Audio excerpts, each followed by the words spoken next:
Avec ce cathéter spécifique qui est encore en développement, en recherche, c'est le premier cas en Canada qu'on fait ce type d'arythmie avec ça. Son arythmie, c'est un circuit, c'est un cercle.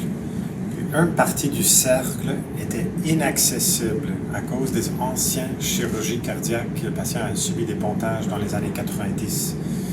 D'autres options, il y a aussi la radiothérapie, mais pas sans risque. Il y a des risques de fistules dans le cœur. Donc, cette approche nouvelle, avancée et peut-être bien va devenir le standard dans le futur proche, c'est d'atteindre la partie extérieure du cœur, l'épicarde, de l'y atteindre en brûlant à l'intérieur du cœur. C'était un peu ça l'idée. Le technique standard pour ce type d'arythmie, c'est de brûler, la cautérisation par radiofréquence, qui malheureusement, on fait ça depuis plus de 20 ans, malheureusement, les lésions ne sont pas assez profondes.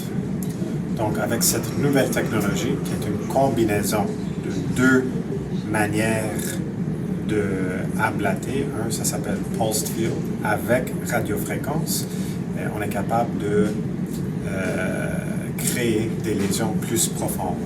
Le patient est porteur d'un pacemaker défibrillateur et le défibrillateur est là juste au cas où le cœur va en arrêt cardiaque, en arythmie maligne. Donc, le patient, malheureusement, recevait des chocs récidivants et des traitements et des thérapies de son défibrillateur à répétition, malgré traitement médical maximal.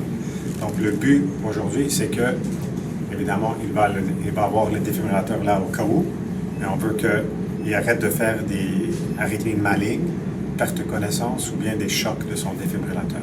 Très douloureux et je dirais même traumatique. Donc, on a plusieurs patients qui ont un syndrome PTSD à cause de chocs récidivants. Vous pouvez imaginer, vous sentez comme c'est une bombe, que votre cœur est en train d'arrêter. Le choc, c'est pas subtil.